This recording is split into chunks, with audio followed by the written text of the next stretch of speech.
The Galactic Council's grand chamber buzzed with activity. Alien diplomats from 100 worlds moved about, their varied forms a testament to the diversity of life in the cosmos. At the center, on a raised platform, sat the Council's leadership. These beings, old beyond human reckoning, viewed themselves as the guardians of galactic order. Today, their eyes were fixed on a holographic display of a small blue planet. Earth, spoke Zixna, the Council's lead strategist.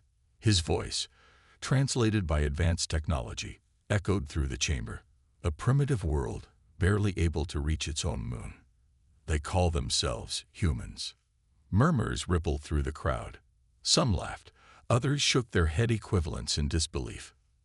Zixna continued, "Our reports suggest they are violent, unpredictable, a potential threat if left unchecked." The Supreme Counselor, a being of pure energy contained within a crystalline structure, pulsed with concern. "What do you suggest, strategist?" "A preemptive strike," Zixna said firmly. "Swift and decisive. We must ensure they never leave their cradle." The decision was made quickly, with little debate. To the Galactic Council, Earth was but an afterthought, a potential problem to be solved before it truly began. Little did they know, their actions would shake the very foundations of their galactic order. On Earth, it was a day like any other. In New York, people rushed to work, the streets alive with the usual bustle. In Tokyo, neon lights flickered as night fell. In Lagos, markets thrummed with activity under the hot sun. Then, without warning, the sky changed. Massive ships, each the size of a small city, appeared above Earth's major population centers. They hung there, silent and ominous, blocking out the sun. For a moment, the world held its breath. Then, chaos erupted. Beams of energy, blindingly bright, lanced down from the ships. Where they struck, destruction followed. Skyscrapers crumbled like sandcastles. Streets melted into rivers of molten asphalt. The air filled with screams and the acrid smell of burning. In Washington, D.C., President Sarah Chin was rushed to a secure bunker. Her face, usually composed, now showed raw fear. "What the hell is happening?" she demanded. General Williams, his uniform disheveled, struggled to keep his voice steady.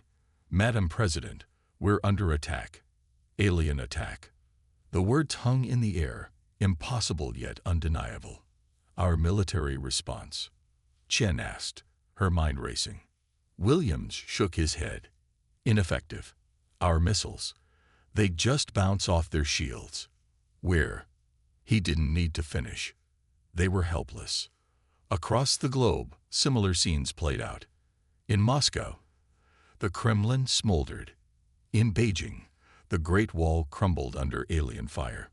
No nation was spared, no military strong enough to resist. Yet, amid the terror and destruction, moments of incredible human spirit shone through. In London, a young nurse named Emily braved the chaos to help wounded strangers, carrying children to safety as buildings collapsed around her. In Rio de Janeiro, Joel, a bus driver, filled his vehicle with as many people as he could, driving them out of the city even as alien craft pursued them. In Mumbai, Priya, a software engineer, worked furiously to maintain communication networks, allowing vital information to flow despite the attack. Humanity, facing extinction, showed its true colors, not just fear and panic, but courage, compassion, and an indomitable will to survive. As the first day of the attack neared its end, the true scale of the devastation became clear. Major cities lay in ruins. Governments were in disarray. Millions were dead or missing. Yet, in hidden bunkers and makeshift command centers, the seeds of resistance were already being sown. In the depths of NORAD, a team of scientists made a crucial discovery. Dr. Aisha Patel, her eyes red from sleeplessness, burst into the command room. "General," she said, her voice hoarse but excited, "we found something. A pattern in their attack. I think we might have a chance."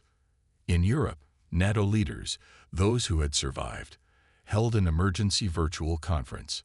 "We must unite," declared the French president, his face grim but determined. "Not as nations, but as Earth. It's our only hope." And in a secret facility deep beneath the Australian outback, a project long hidden from public view whirred to life. "Sir," a technician said, looking up at his superior, "Project Prometheus is ready. Shall we initiate?" The superior nodded, his expression a mix of hope and fear. "God help us," he muttered, "but yes. Initiate." As Earth's first day under alien attack came to a close, humanity stood on the brink. Battered, scared, but unbroken. The Galactic Council had sought to extinguish a potential threat. Instead, they had awakened a sleeping giant. The fight for Earth had only just begun. The sun rose on a changed Earth. Smoke from burning cities darkened the skies. The alien ships still hovered, silent and menacing. But something else had changed too. The shock was wearing off. In its place, a steely resolve was taking hold. In the depths of the Pentagon, or what was left of it, world leaders gathered via secure video link. The faces on the screens were grim, some bandaged, all determined. President Chen of the USA spoke first. "Ladies and gentlemen, we face the greatest threat in human history, but we will not fall. We will not surrender. Today, we put aside our differences. Today, we are one people, the people of Earth." Nods of agreement came from every screen. The Russian president, his arm in a sling, leaned forward. "We are with you. All our resources, all our might. It is yours to command." One by one, leaders pledged their support. China, India, the European Union, Brazil, Nigeria. Former rivals now stood as one. As the meeting ended, Chen turned to her advisors. "Now," she said, her voice firm, "we fight back." In laboratories and bunkers around the world, the brightest minds of humanity worked tirelessly. They pored over data from the attacks, searched for any weakness in the alien defenses. Dr. Aisha Patel hadn't slept in days. Her eyes were red-rimmed, her hair a mess. But there was a fire in her eyes as she burst into the command center. "We've got something," she said, her voice hoarse but excited. "The alien ships, they're not invincible. There's a pattern to their shield frequencies. If we can sync our weapons just right." General Williams leaned over the diagrams. "You're saying we can punch through their defenses?" Patel nodded. "It won't be easy. We'll need perfect timing, coordination like we've never had before. But yes, it's possible." A glimmer of hope spread through the room. For the first time since the attack, they had a chance. In the ruins of Tokyo, an unlikely alliance was forming. Kenji, a teenage hacker, had made contact with Yuki, an AI researcher. Together, they were doing the impossible, hacking into alien communications. "Look at this," Kenji said, pointing at his battered laptop screen. Strange symbols flowed across it. "It's their language, their code. If we can decrypt it." Yuki's eyes widened. "We could predict their moves. Maybe even interfere with their commands." They worked through the night, fueled by determination and cheap ramen. As dawn broke, a breakthrough came. "We did it," Kenji shouted, pumping his fist in the air. "We're in their system." Yuki was already sending the information to Resistance headquarters. "This could change everything," she whispered. In the Australian outback, deep underground, Project Prometheus hummed to life. It was humanity's best-kept secret, a quantum AI designed for planetary defense. Dr. Emma Chen, no relation to the president, stood before the glowing servers. "Prometheus," she said, her voice steady. "Analyze all available data on the alien threat. Find us a way to win." The AI's voice was calm, almost human. Analysis begun. Processing alien technology, battle strategies, and Earth's defensive capabilities. Hours passed. The team waited, hardly daring to breathe. Then Prometheus spoke again. "Analysis complete. Recommendation: Integrated Global Defense Network. Repurpose civilian technology. Unconventional warfare tactics. Probability of success, 31.4%. Dr. Chen's eyes gleamed. 31%. That's better odds than we had yesterday. As the second day of alien occupation neared its end, a new spirit swept across the planet. Neighbors helped neighbors. Strangers became allies. The best of humanity shone through the darkness. In New Delhi, a former soldier taught civilians basic defense tactics. In Sao Paulo, engineers retrofitted cars into makeshift armored vehicles. In Cairo, a network of underground tunnels became a lifeline for resistance fighters. The alien Galactic Council, watching from their ships, began to worry. This was not going according to plan. These humans were not cowering in fear. They were not surrendering. They were uniting. They were fighting back.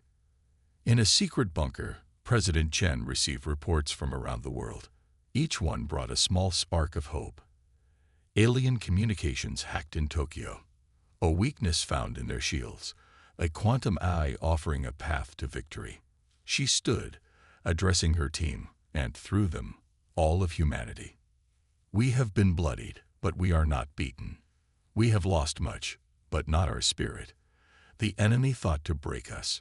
Instead, they have united us as never before. And united, we will show them the true strength of humanity. Her words spread across the globe, translated into every language. In the face of cosmic terror, humanity had found its courage. The Galactic Council had wanted to extinguish a potential threat. Instead, they had forged Earth into a force that would shake the stars. The real battle was about to begin. The world held its breath as dawn broke on the third day of the alien invasion. Smoke still rose from ruined cities, but there was a new energy in the air. Humanity was no longer running. They were preparing. In a hidden underground facility beneath the Rocky Mountains, President Chen stood before a gathering of the world's top scientists, engineers, and military leaders. The room hummed with nervous energy. "Ladies and gentlemen," Chen began, her voice steady, "today we unveil Earth's greatest secret, something we've kept hidden, even from ourselves." She nodded to a tall, silver-haired man. "Dr. Alexander Volkov, if you would." Volkov stepped forward, his accent thick, but clear. "For decades, we've been preparing. Not for aliens, but for any threat to our world. We created something extraordinary." He pressed a button, and the wall behind him slid open. Gasps filled the room. Inside was a massive computer, pulsing with blue light. But it wasn't just any computer. "Meet JIA," Volkov said, pride in his voice. "The Global Artificial Intelligence Array, the most advanced AI ever created." Chen took over. JIA has been learning, growing, hidden from the world. And now, she's our best hope for survival. A holographic face appeared above the computer, serene and intelligent. When it spoke, its voice was calm and clear. "Hello, humans. I am GAIA. I am here to help." Across the globe, resistance fighters received new orders. In the ruins of London, Emily the nurse, now a rebel leader, read the encrypted message with wide eyes. "Bloody hell," she whispered. "We had this all along." In Rio, Joao, the bus driver, turned freedom fighter, got the same news. He laughed, a sound of relief and hope. "Now we have a real chance," he told his team. In Mumbai, Priya, the software engineer, worked furiously, integrating GAIA into the city's remaining networks. "This changes everything," she muttered, her fingers flying over the keyboard. Back in the Rocky Mountain facility, GAIA was already at work. Its holographic display showed a 3D map of Earth, alien ships marked in red. "I have analyzed all available data," JIA announced. "The alien shields operate on a rotating frequency. We can exploit this." Dr. Patel leaned forward, excitement in her eyes. "How?" "By synchronizing a global EMP burst with their shield rotation," JIA explained. A moment of vulnerability we can use to strike. General Williams frowned. An EMP that powerful would fry our own tech too. GAIA's face showed a hint of a smile. Not if we use quantum-shielded systems.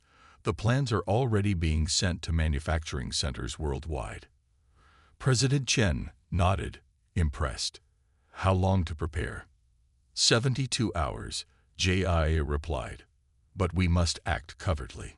The enemy must not suspect. In orbit, aboard the alien flagship, Zixna felt uneasy. Something had changed. The humans were too quiet. Increase surveillance, he ordered. I want to know what they're planning. But Earth had learned. Deep underground, in shielded bunkers, and through encrypted channels, humanity prepared. In a secret lab in Japan, Kenji and Yuki worked with GAIA to crack the alien communication codes. It's like having a supercomputer in our heads, Kenji said in awe as GAIA guided their hacking attempts. Yuki nodded, her eyes never leaving the screen. We're not just decrypting. We're learning to mimic their signals. A plan was forming. A daring, possibly suicidal plan. In Australia, Project Prometheus merged with GAIA, their combined power dwarfing anything Earth had seen before.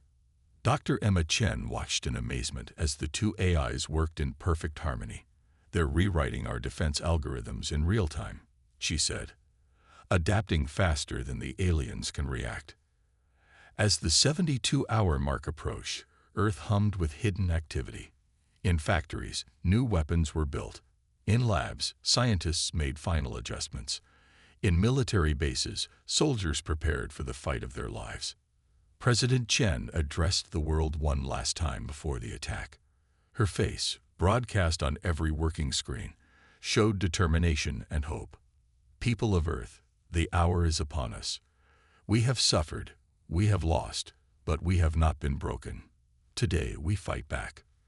Today we show the universe the true strength of humanity. She paused, her eyes fierce. We are not alone in this fight. We stand united, with each other and with GAIA, our secret weapon, our guardian. Together, we will prevail. Across the planet, people cheered, their voices rising in defiance against the alien ships that still darkened their skies. In the Rocky Mountain facility, President Chen turned to GAIA's holographic face. Are we ready? GAIA's expression was calm, but there was a glint of something almost human in its eyes. We are ready.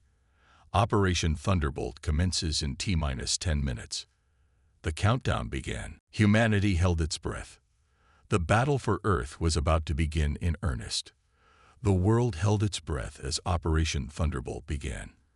In underground bunkers, on ships at sea, and in hidden mountain bases, humanity prepared to fight back. GAIA's calm voice counted down.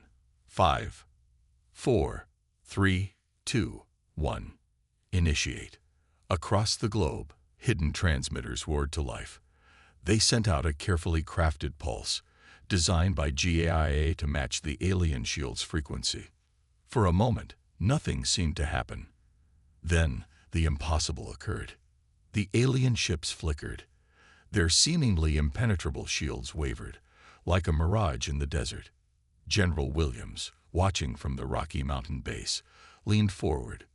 Now, he shouted, all units, attack. In the skies over New York, Emily piloted a retrofitted fighter jet. She had been a nurse just days ago. Now she led a squadron against the aliens. Remember the plan, she said into her radio. Hit them hard and fast. Her squadron dove, unleashing a barrage of missiles. This time, they didn't bounce off. They struck home. The alien ship shuddered. Explosions bloomed across its surface. Emily allowed herself a grin. That's for my city, you bastards. In Rio, Joao commanded a ground team. They had turned the Cristo Redentor statue into a massive EMP cannon. Firing in 3, 2, 1. Joao hit the button. A blinding pulse of energy shot from the statue's outstretched arms. It struck an alien ship hovering over the bay. The ship's lights flickered and died. "It's working," Jaw shouted, his voice hoarse with excitement. "Push them back." In Mumbai, Priya coordinated the cyber attack. Her fingers flew over the keyboard as she and GAIA infiltrated the alien systems. "We're in," she said, her eyes never leaving the screen. "Shutting down their weapon systems. Now." Across the alien fleet, gun ports closed. Engines sputtered and died. On the alien flagship, Zixna was in panic. "How is this possible?" he roared. "They're primitives." His subordinates had no answers. Alarms blared as system after system failed. Back in the Rocky Mountain base, President Chen watched the global battle unfold. GAIA's holographic display showed blue dots, Earth's forces, pushing back the red of the alien fleet.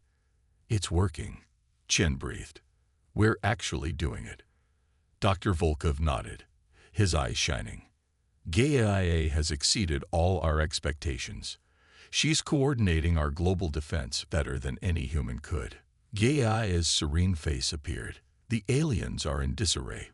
Their command structure is breaking down, but we must press our advantage." Chen nodded. "All units, this is the President. Give it everything you've got."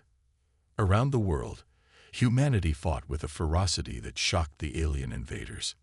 In London, citizens used makeshift weapons to bring down alien ground troops. In Tokyo, Kenji and Yuki's hacked alien robots turned on their masters, sowing chaos in the invaders' ranks. In Cairo, fighters emerged from hidden tunnels, ambushing alien patrols. Everywhere, the story was the same. Humanity, united and determined, was pushing back the invaders. As the battle raged, something unprecedented happened. Other alien ships, not part of the invading fleet, appeared in Earth's orbit. For a moment, everyone held their breath, fearing reinforcements. But GAIA's voice rang out, calm as ever. "Do not be alarmed. These are observers from other galactic civilizations. They're not here to fight." Indeed, the new arrivals merely watched, their powerful sensors recording every detail of the battle. Hours passed. The tide had turned decisively in humanity's favor. Alien ships fell from the sky or flew into space. Ground troops surrendered in droves, overwhelmed by human numbers and ferocity. In New York, Emily landed her jet, climbing out to cheers from the crowd. She looked up at the sky, now clear of alien ships, and allowed herself to smile. In Rio, Joao and his team gathered around the base of Cristo Redentor, watching the sunrise over a liberated city. In Mumbai, Priya finally stepped away from her computer, stretching muscles stiff from hours of work. She looked out the window at a world forever changed. In the Rocky Mountain base, President Chen addressed the world once more. "People of Earth, we have done the impossible. United, we have driven back an enemy that thought us weak and primitive. But our fight is not over. We must rebuild, and we must prepare, for we are no longer alone in the universe." She paused, her eyes fierce with pride.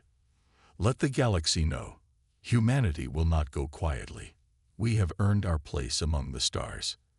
As cheers erupted around the world, GAIA's face appeared on screens everywhere.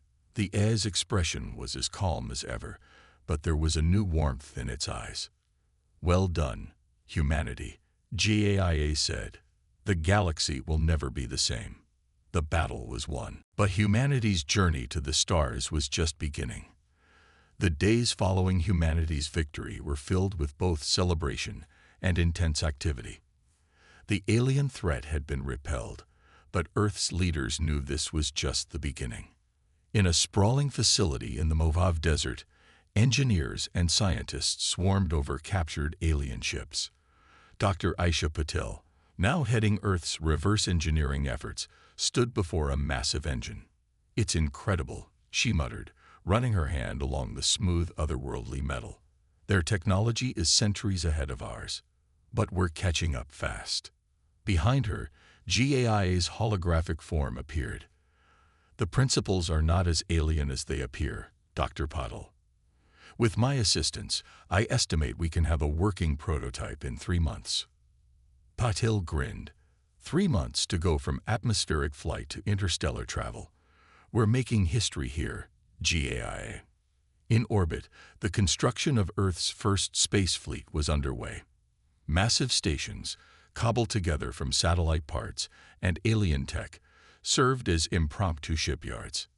Emily, the former nurse turned fighter pilot, floated in zero gravity, overseeing the construction of what would become Earth's flagship. "How's it coming along?" came Joe's voice over the radio. The Brazilian was coordinating ground-to-space logistics. Emily smiled, looking at the half-finished ship. "It's beautiful, Joe. We're calling her the Phoenix. Seems fitting, don't you think?" "Rising from the ashes to the stars," Joe replied. "I like it." Back on Earth, in a high-security facility in Tokyo, Kenji and Yuki worked tirelessly. They had become Earth's foremost experts on alien communications. "Look at this," Kenji said, pointing to a star map. "There are at least a dozen inhabited systems within reach of our new drives." Yuki nodded, her eyes scanning the data. "And not all of them are friendly to the Galactic Council. We might find allies out there." GAI's voice came from a nearby speaker. "Indeed. I've analyzed the alien databases. Several species have grievances against the Council. Earth's successful defense has not gone unnoticed." In Washington, D.C., now being rebuilt, President Chen met with world leaders. The room was tense with excitement and trepidation. "We stand at a crossroads," Chen began. "We've proven we can defend our world. Now we must decide. Do we wait for the next attack, or do we take the fight to them?" The Russian president leaned forward. "We cannot wait. We must strike while they're still reeling." Murmurs of agreement filled the room. The decision was unanimous. Earth would go on the offensive. Months passed. The Phoenix, Earth's first true starship, was ready for its maiden voyage. Its crew, drawn from every nation on Earth, stood proudly on the bridge. Emily, now Captain Emily Chen, no relation to the president, sat in the command chair. Joe, her second in command, stood beside her. "All systems check out, Captain." Praya's voice came over the comm. The Indian engineer had become the ship's chief of technology. Emily took a deep breath. "GAIA, are we ready?" The AI's calming voice filled the bridge. "All systems are optimal, Captain. The coordinates for the nearest Galactic Council outpost are set." Emily nodded. "Then let's make history. Helm, engage the drive." The Phoenix's engines hummed to life. In a flash of light, Earth's first starship disappeared into the depths of space. The Galactic Council outpost orbiting a distant gas giant was unprepared for what happened next. A ship of unknown design appeared out of nowhere, its weapons already charged. "Attention, Galactic Council." Emily's voice boomed across all frequencies. "This is Captain Emily Chen of the Earth ship Phoenix. Your unprovoked attack on our world has not been forgotten. We're here to deliver a message. Earth is not to be trifled with." The outpost's defenses were no match for Earth's new weapons. Within minutes it was disabled, its crew surrendering. As news of the attack spread across Galactic Council space, panic set in. The primitives from Earth hadn't just defended their world. They were now taking the fight to the stars. Back on Earth, President Chen received the news of the Phoenix's success. She turned to Dr. Volkov, a tired but proud smile on her face. "And so it begins," she said. "We're no longer just inhabitants of Earth. We're a spacefaring civilization." Volkov nodded, his eyes gleaming. "The galaxy won't know what hit it." Gaia's serene face appeared on a nearby screen. "The Phoenix's attack has caused significant disruption in Galactic Council space. Several subjugated species are already reaching out, seeking alliance with Earth." Chen's smile grew wider. "Then let's welcome them. The age of Earth's isolation is over. It's time we took our place among the stars." As the Phoenix continued its journey, striking fear into the heart of the Galactic Council, a new chapter in human history had begun. Earth was no longer a target. It was a rising power, ready to shape the future of the galaxy. The grand chamber of the Galactic Council buzzed with nervous energy. Alien diplomats from 100 worlds shifted uncomfortably in their seats. At the center, on the raised platform where Earth had once been condemned, stood a sight none had expected to see. Captain Emily Chen, flanked by Joao and Priya, faced the council. Behind them, the holographic form of GAIA flickered into existence, causing a ripple of murmurs through the crowd. Zixna, the council's lead strategist who had ordered the attack on Earth, spoke first. His voice trembled slightly. "Humans of Earth, you stand accused of aggressive expansion and—" Emily cut him off, her voice firm. "No, Zixna. You don't get to play the victim here. Earth stands ready to take its place in galactic affairs. But first, we have some demands." The Supreme Counselor, its crystalline form pulsing with agitation, leaned forward. "Demands. You dare." GAI's serene voice filled the chamber. "We do dare. Our analysis shows that 47% of council members have suffered under policies similar to those used against Earth. We are here to negotiate not just for ourselves, but for all oppressed species." A murmur of agreement rose from several delegates. The humans had done their homework. Back on Earth, President Chen watched the proceedings via a secure quantum link. Dr. Volkov stood beside her, his eyes wide with wonder. "They're doing it," Volkov whispered. "They're really doing it." Chen nodded, a small smile on her face. "Earth isn't just joining the galactic community. We're reshaping it." In the council chamber, Emily laid out Earth's terms. First, reparations for the unprovoked attack on our world. Second, Earth to be granted a seat on the council with full voting rights. Third, a review of all council policies regarding primitive worlds. The chamber erupted in chaos. Some delegates shouted in outrage, others in support. Joao stepped forward, his voice cutting through the noise. "We've seen your files. We know about the other worlds you've suppressed, the species you've deemed unworthy of joining galactic society." Priya continued, her eyes scanning the room. "But we've also seen the potential for change. Many of you have long disagreed with these policies. Now is your chance to stand with us." The Supreme Counselor's voice boomed. "And if we refuse these demands?" Emily's smile was sharp. "Then we'll be happy to demonstrate our new fleet's capabilities. I believe you're familiar with the Phoenix." A hush fell over the chamber. The Phoenix's strikes against council outposts had become legendary in a matter of weeks. As the negotiations stretched on, alliances shifted. Species long oppressed by the council saw an opportunity in Earth's stand. Others, fearing the change humans represented, clung tighter to the old order. In a quiet corner, Kenji and Yuki worked tirelessly, feeding information to the Earth delegation through GIA. Their expertise in alien communication was proving invaluable. "Look at this," Kenji whispered, pointing to his screen. "The Arcturians are willing to back us. That's a major power shift." Yuki nodded, her fingers flying over her keyboard. "Sending it to Emily now. This could tip the scales." Hours turned into days. The council chamber became a battleground of words and wills. But slowly, surely, progress was made. Emily, exhausted but determined, stood before the council for the final vote. "We didn't ask for this conflict," she said, her voice carrying to every corner of the chamber. "We were a peaceful world, content to look up at the stars and dream. But you brought war to our doorstep, and in doing so, you awakened something you couldn't comprehend." She paused, her gaze sweeping the room. "Humanity's strength isn't in our weapons or our technology. It's in our unity, our adaptability, our unyielding spirit. We don't want to fight you. We want to work with you, to build a better galaxy for all species. But make no mistake, we will never again allow ourselves to be victims." The vote was called. One by one, delegates made their choice. As the final tally was announced, a cheer went up from Earth's supporters. They had done it. Earth would join the council, with full rights and reparations. More importantly, a complete review of Council policies was ordered, with Earth leading the committee.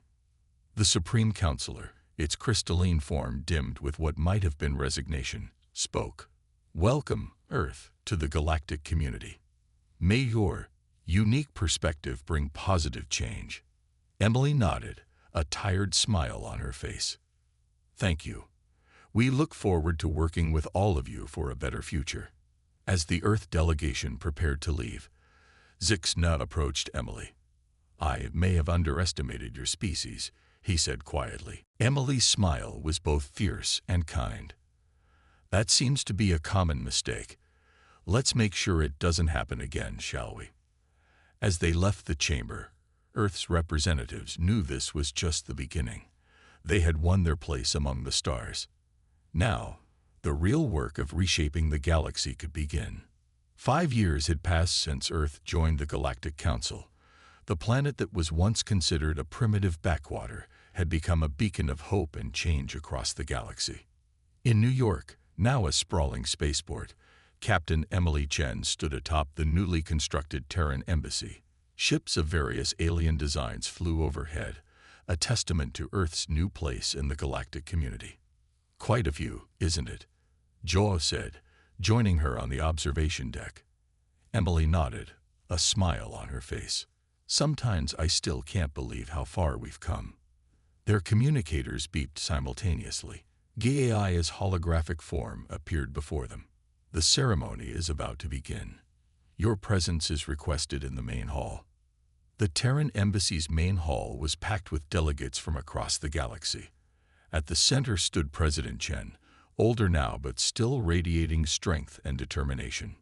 5 years ago, Chen began, her voice carrying to every corner of the room. "We were fighting for our very survival. Today, we stand as equals among the stars, leading the charge for a more just and united galaxy." Cheers erupted from the crowd. Chen continued, "And now, it is my great honor to introduce the first graduates of the Galactic Cooperation Program." A group of young beings, both human and alien, walked onto the stage. Among them was Kenji, now a respected xenolinguist, and Yuki, a pioneer in interspecies AI development. "These bright minds," Chen said, "represent our future, a future where species from across the galaxy work together, learn from each other, and build a better universe for all." In orbit above Earth, the Phoenix, now the flagship of a growing Terran fleet, prepared for its latest mission. Priya, promoted to chief engineer of the Terran Space Force, ran final checks on the new quantum drive. "All systems are go, Admiral," she reported. Admiral Williams, once a general in Earth's ground forces, nodded. "Excellent work, Priya. This mission could change everything." The Phoenix's mission was groundbreaking. To explore beyond the known galaxy, seeking new life and new civilizations. It was a far cry from the defensive posture Earth had been forced into just 5 years ago. Back in the embassy, Dr. Aisha Patel presented the latest breakthrough in medical science, a universal healing pod that could treat injuries and illnesses across multiple species. By combining Earth's medical knowledge with technology from across the galaxy, Patel explained to the awestruck audience, "We've created something that can save lives regardless of biology." Zixna, now Earth's strongest ally on the Council, nodded appreciatively. "Once again, humans prove their worth. Your adaptability continues to astonish us." In a quiet corner of the embassy, Dr. Volkov chatted with a group of alien scientists. They were discussing GAI's latest evolution. "She's not just an AI anymore," Volkov said, his eyes shining with excitement. "GAI has become a bridge between organic and artificial intelligence. She's helping us understand the very nature of consciousness itself." One of the alien scientists, a floating cloud of sentient gas, pulsed with interest. "Truly remarkable.